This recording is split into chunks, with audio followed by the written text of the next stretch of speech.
Activist judges are trying to block President Trump and Pete Hegseth. Also, Russia says, we don't want a ceasefire. We want lasting peace. So this Russia-Ukraine war could be coming to an end. I'm also going to be talking about some of the biggest stories in the news with my special guest, Colonel Douglas Macgregor. Let me start, Colonel, with this first question. I recently watched an interview with you and Tucker Carlson. In there, you mentioned how Mexico has dangerous and deadly weapons facing the United States and that they can be traced back to Ukraine. Can you help me and my audience better understand this story? I think Americans need to understand that there is an international market for arms. And Ukraine has been a blessing to the international arms market because organizations, terrorist organizations, criminal organizations that want to gain access to military quality weaponry are in that market. Now, some of these things end up being sold down in Kosovo, Bosnia-Herzegovina. Other things end up in different places. But the point is that once you deliver, let us say 50 AK-47s or 50 machine guns of some kind or assault rifles, you have to reckon in Ukraine that maybe as much as half of it will disappear into the shadows. And then they end up in places like Mexico. Mexico's not the only one. They end up in places in Central Africa, wherever there's conflict, wherever there's a need for it. And we have people on film down in Mexico walking around with Javelin missiles on their backs. So we know the stuff has reached the cartels, and the cartels are flush with cash. So it's a great business for criminals. Okay. Yeah, the Russia-Ukraine war is something that you and I have covered together for about 3 years now. I read that Ukraine is ready for a ceasefire. Russia responded, we don't want a ceasefire. We want lasting peace. How do we get there in your mind with Trump in America wanting the war to end, but leaders in Europe wanting this war to continue? I think there are several things that we need to do. First of all, whatever the Europeans are saying, and at this point, the only two states who've said that they really want to send troops to Western Ukraine under certain circumstances, presumably as peacekeepers or more than combatants, are Great Britain and France. Both of them have very small forces. The populations in those countries do not support the commitment of ground forces in Ukraine for any particular purpose. The governments are very weak. I don't think that they will last. In fact, I think they'll be gone within the next 6 to 12 months. The second thing is the Europeans cannot undertake anything of substance without us. And if President Trump simply says, you're a sovereign state, Great Britain, you're a sovereign state, France, if this is a decision you want to make, and this is something you want to do, you are certainly free to do it, but you will do it without any help or assistance from us. Because our number one goal is not just peace in Ukraine. Our number one goal is to normalize relations with Russia, to get to a position where we can do business with each other without fear of interference from the usual suspects on the Hill who are busy trying to create sanctions and impose measures of a penal nature on Russia.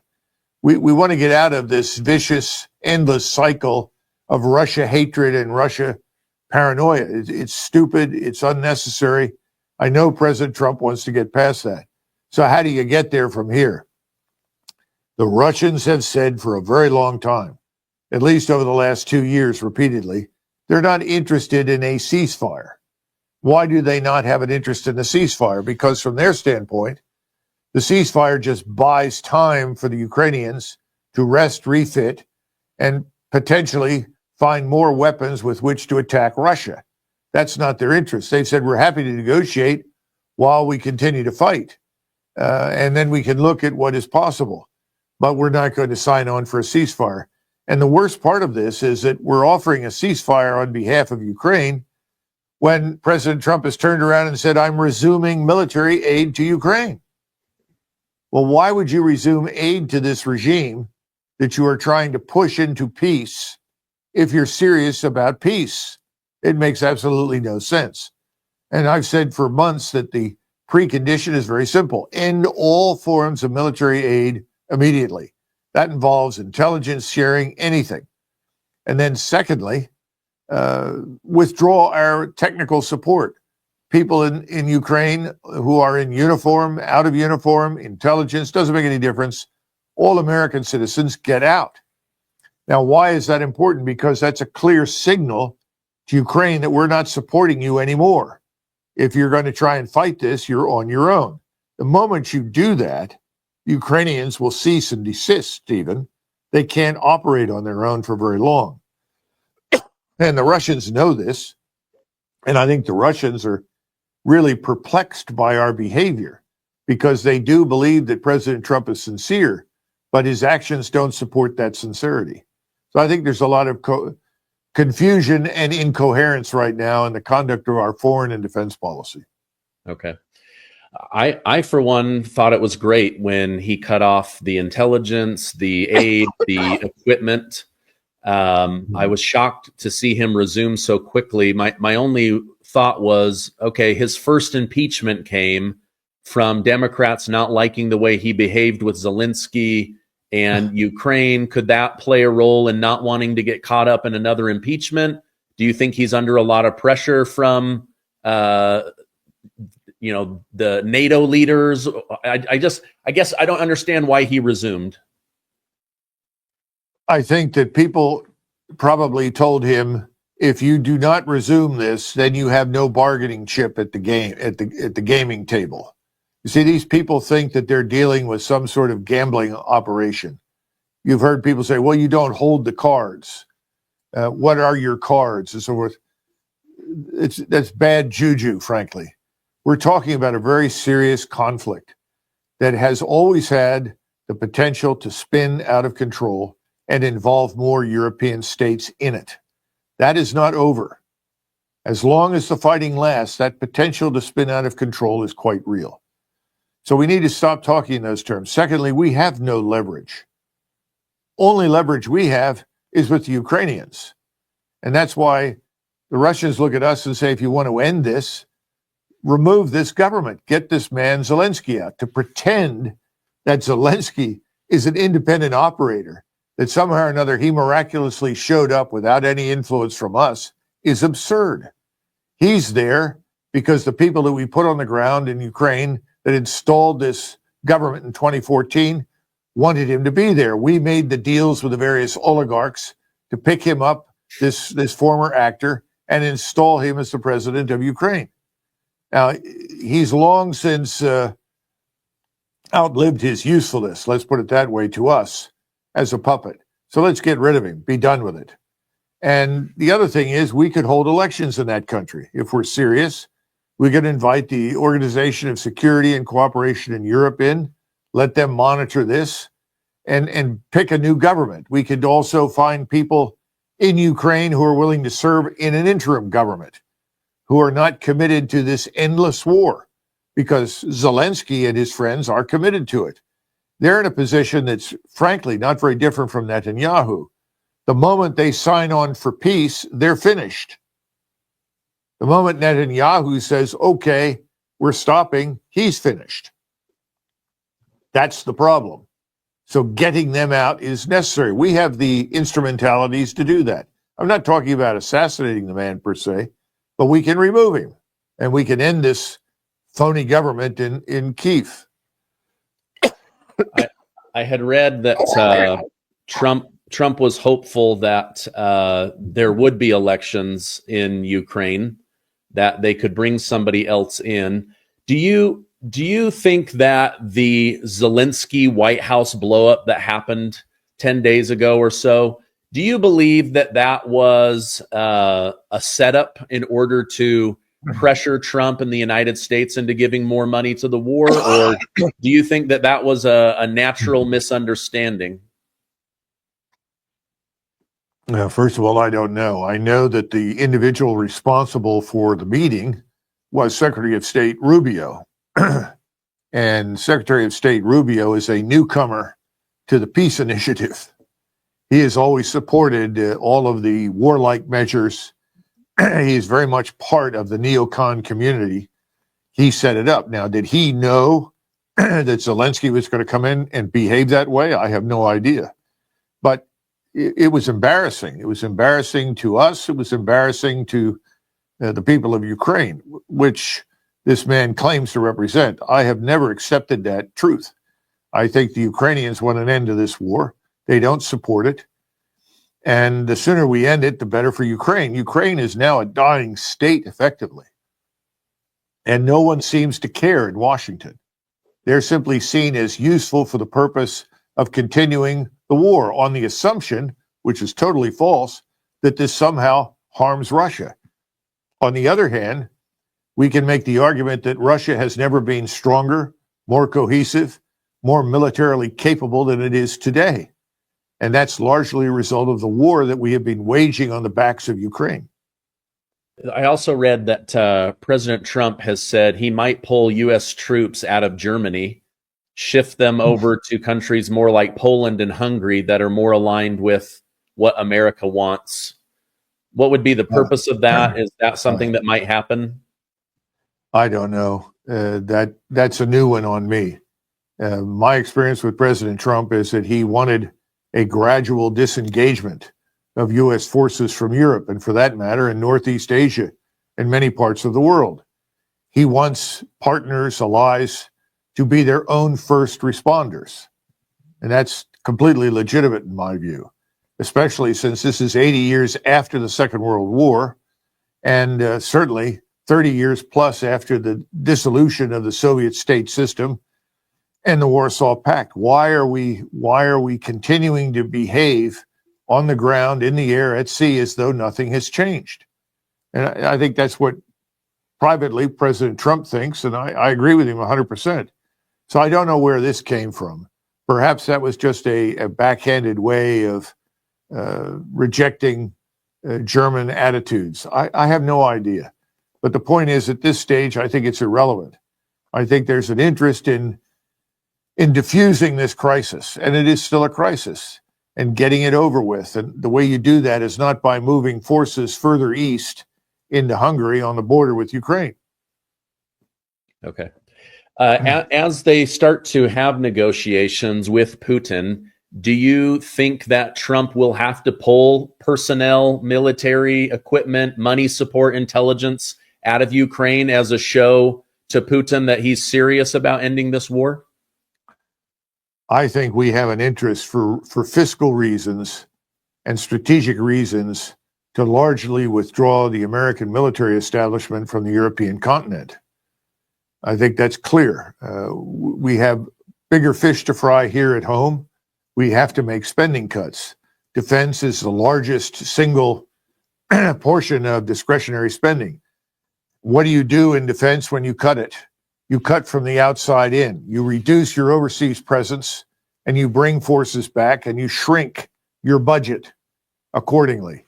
So that's one thing that we want to do, regardless of all the other issues.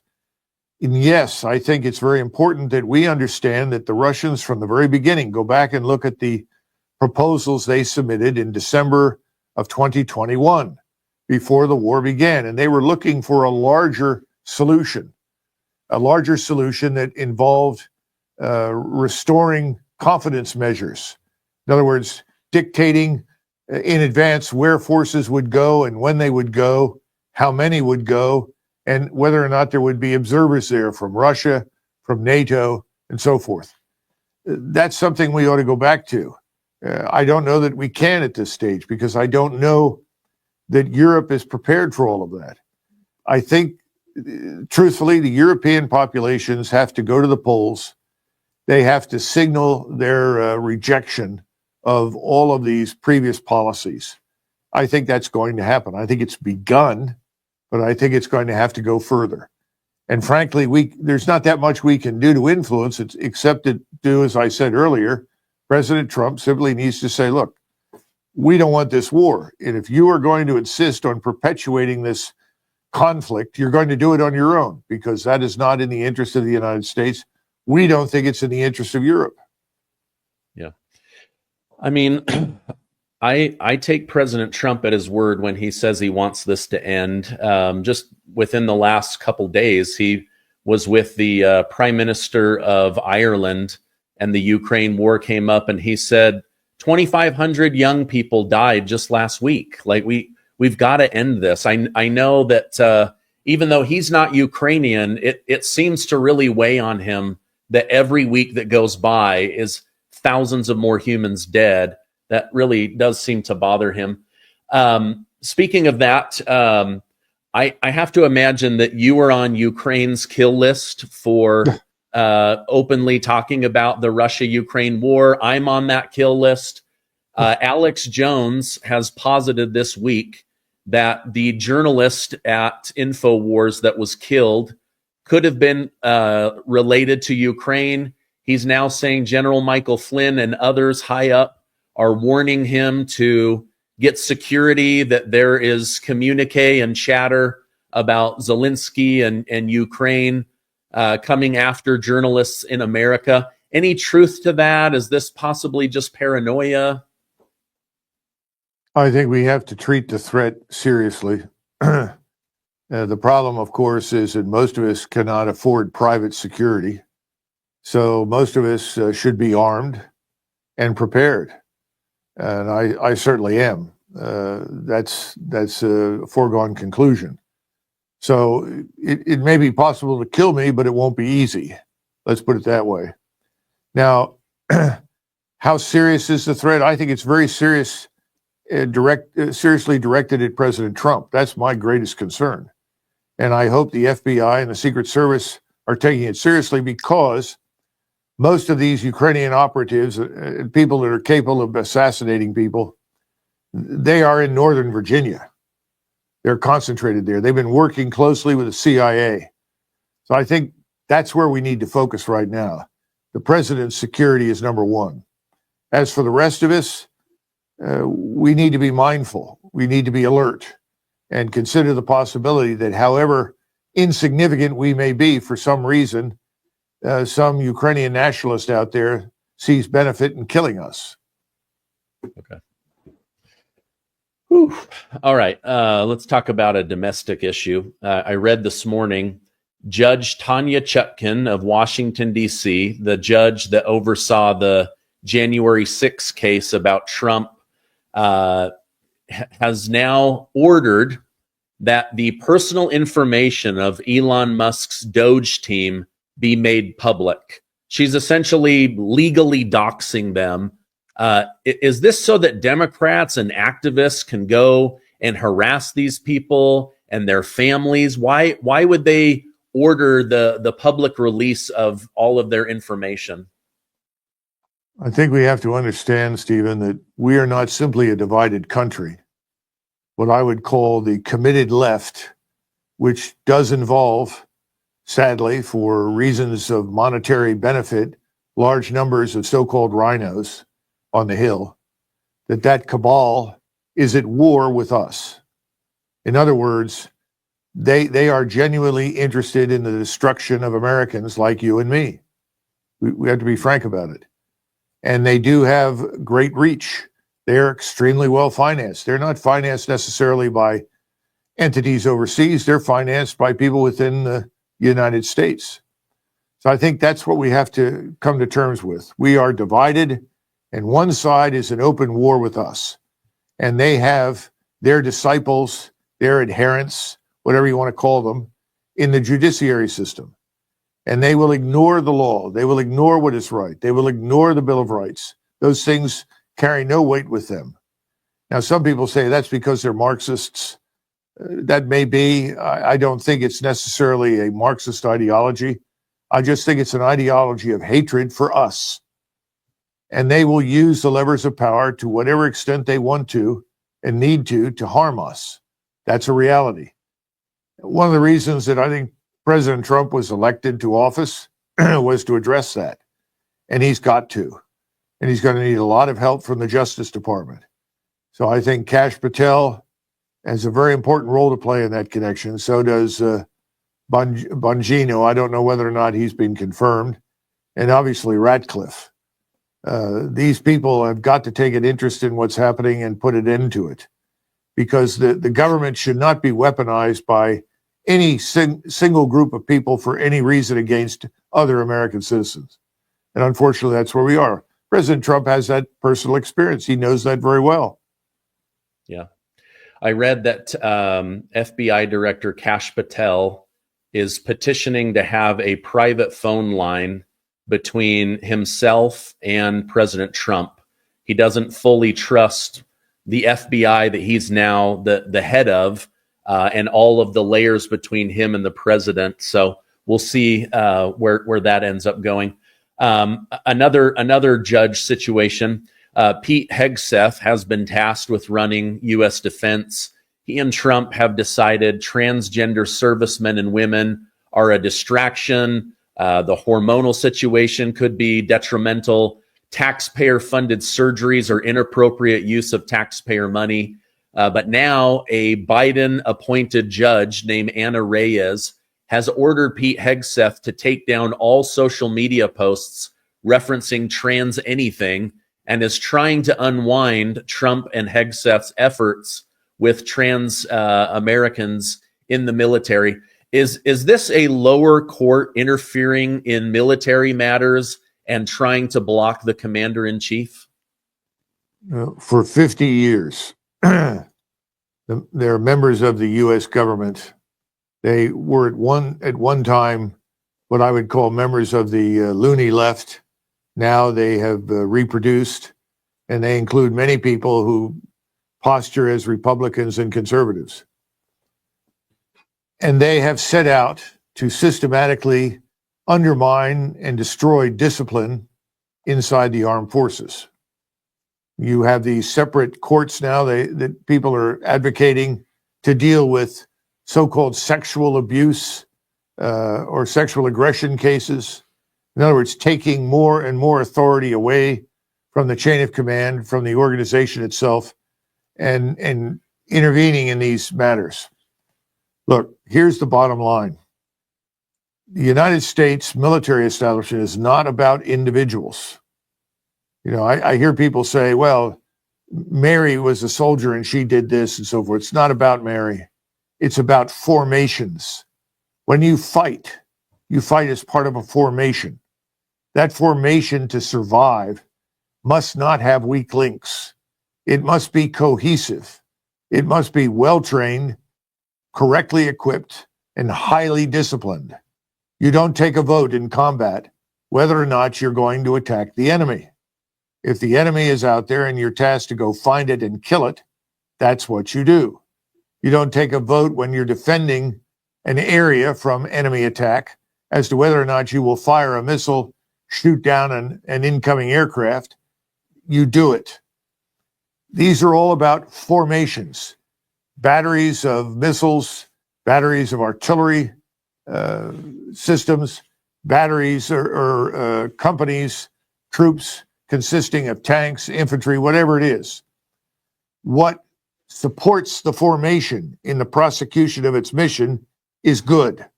What detracts from the prosecution of that mission is bad. It is the formation that counts.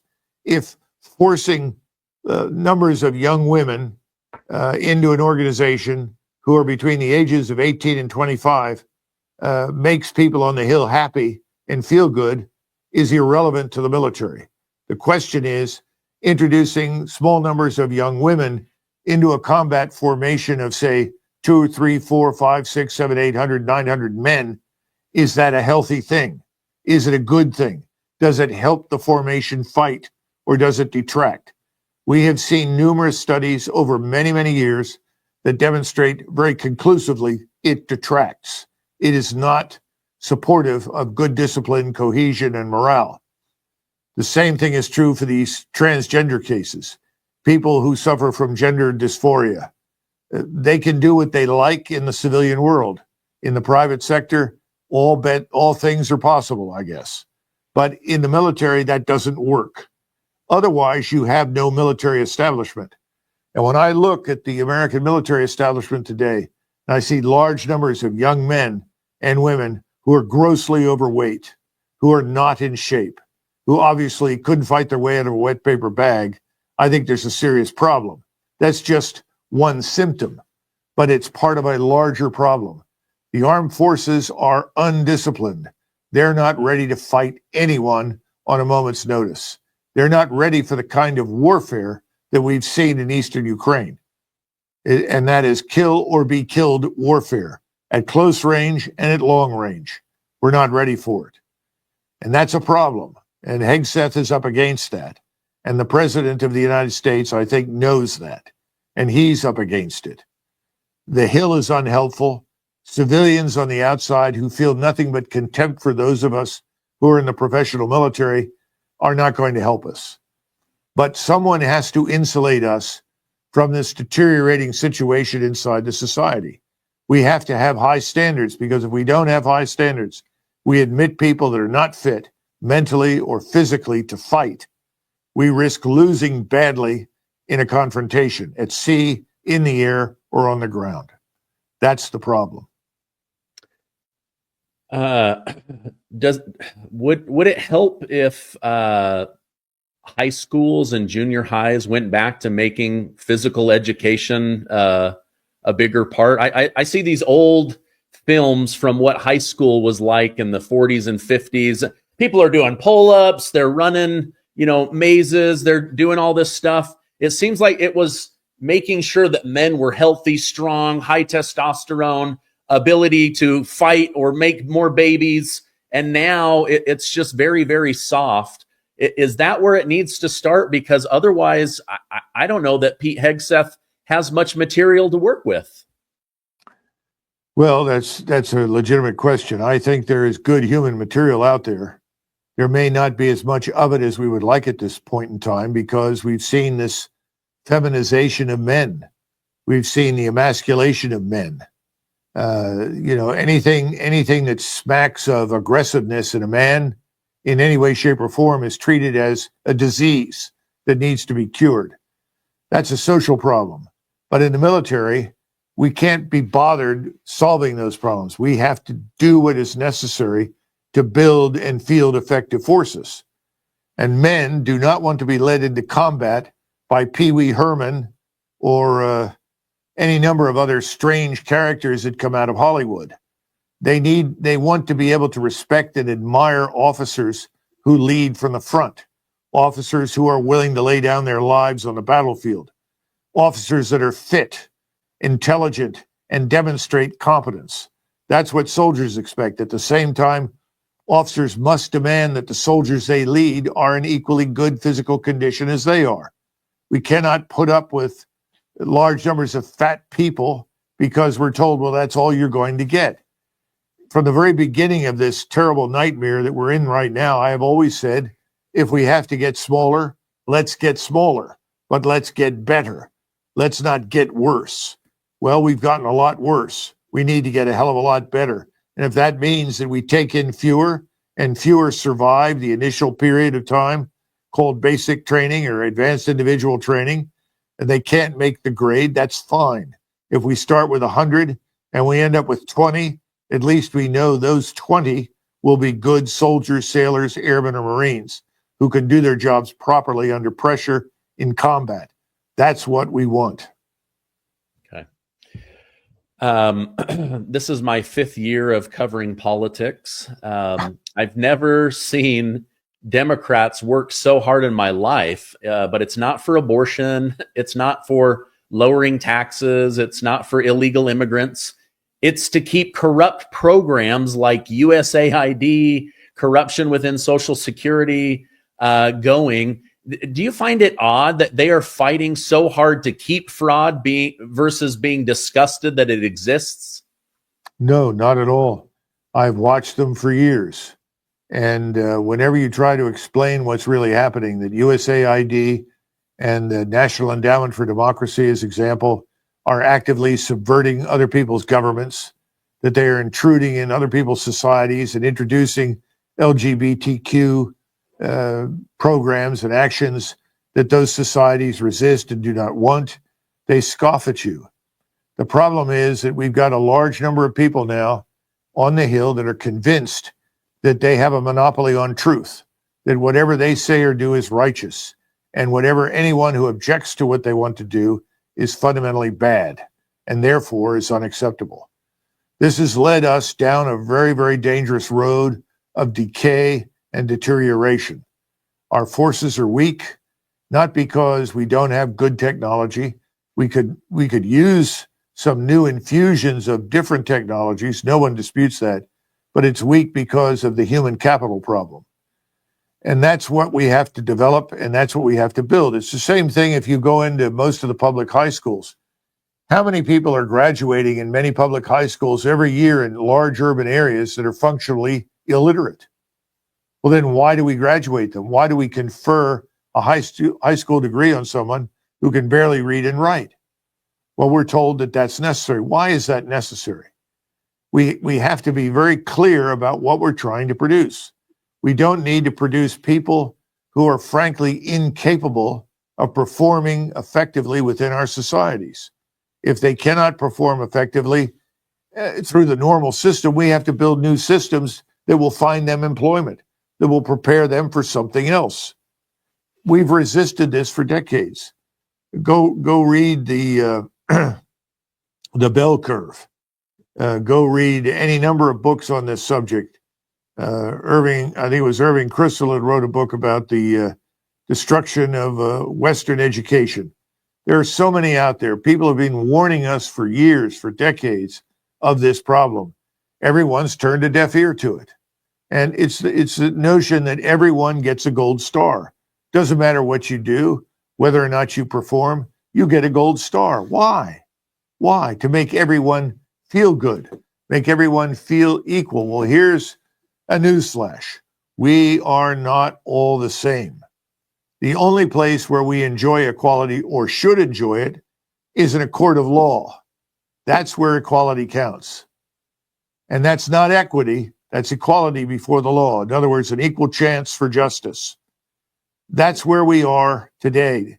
It's no longer an equal chance for justice, because the people that you're describing that are responsible for these disastrous programs that export chaos and frankly destruction overseas have done a terrible lot of damage to us here at home. And so there is no chance for excellence.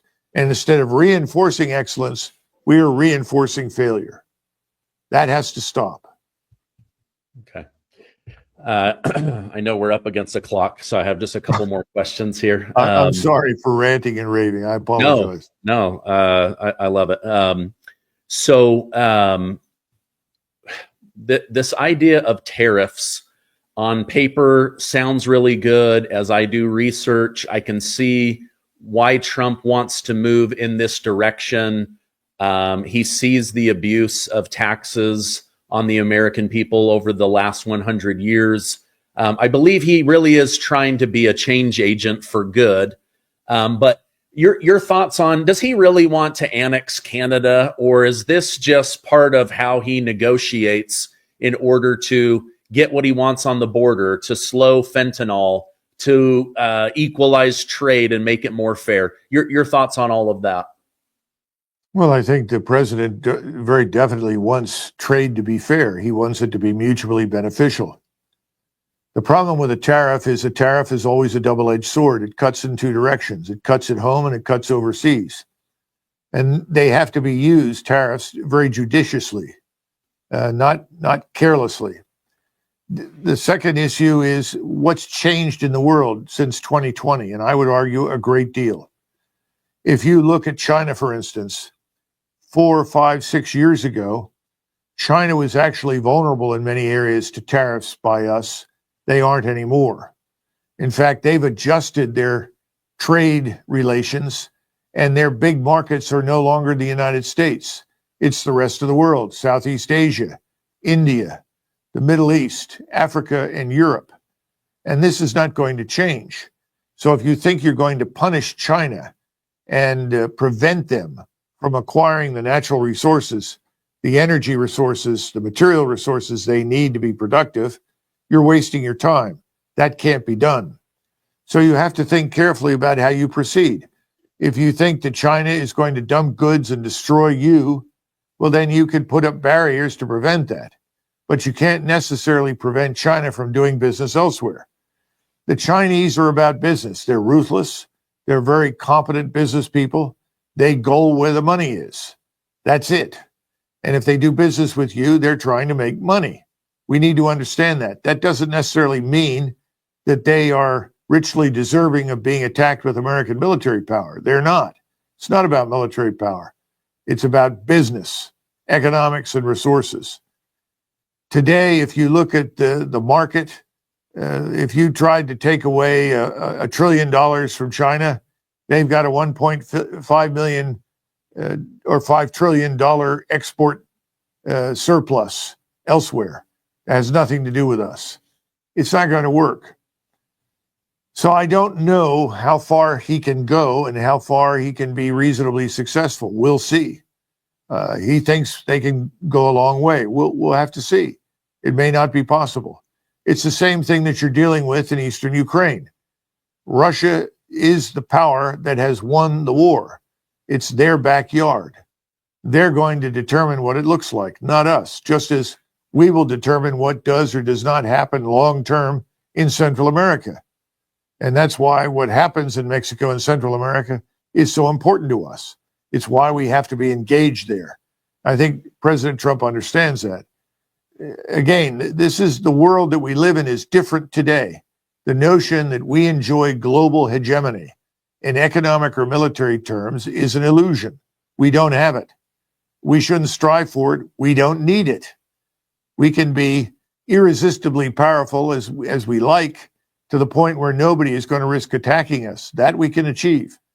But the notion that we can dictate outcomes, economic outcomes, financial outcomes, military outcomes, political outcomes all over the world, that's misleading. Those days are over. It's interesting as I study the United States and China. China has just become so wealthy by avoiding war and focusing on business.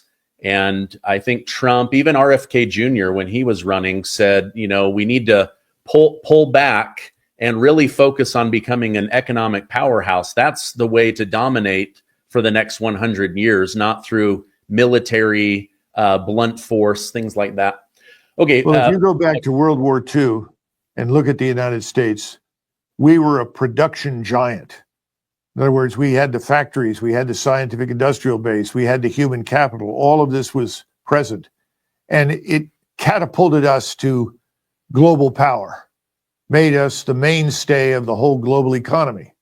Just look at the gross domestic product and the percentages we represented after World War II, all through the 50s and 60s and early 70s. Those days are over. The world has recovered. But China is going through something similar to what we went through in the 40s, 50s, and 60s. This huge burst of energy and power. Now, it's never permanent. It's not permanent for us. It won't be permanent for them. But we have to understand what it means. And you don't cope with this or deal with it by going to war. The British Empire went to war stupidly against Germany, largely because Germany was this economic juggernaut. In 1914, by 1900, Germany had surpassed everyone in the world in terms of steel production except the United States. Go and look at steel production, look at energy production, all of these things, and Britain was afraid. Britain could have accommodated Germany. It could have benefited from Germany, and the Germans wanted to do business with the British.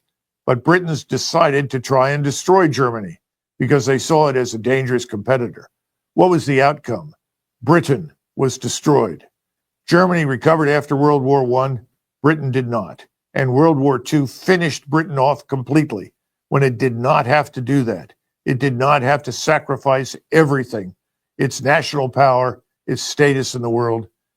And we are now very much like Great Britain. We're at a point now where, depending upon what we do, we will either survive and flourish by accommodating, compromising, and recognizing that the world has changed.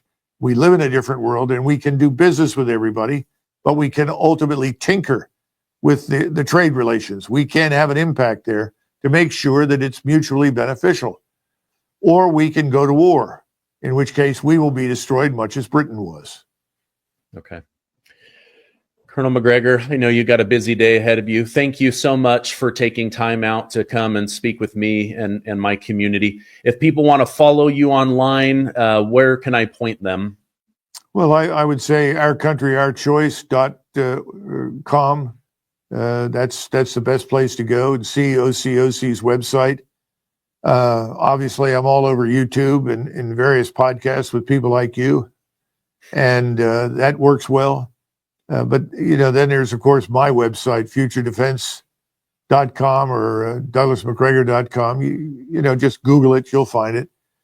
And I thank everybody for their interest and support that they've given me and given Our Country, Our Choice. It's most welcome. We appreciate it. Okay. I'll put those direct links so people can find it easily. Thank you so much. I hope you have a great rest of your day. Hey, thank you, Stephen.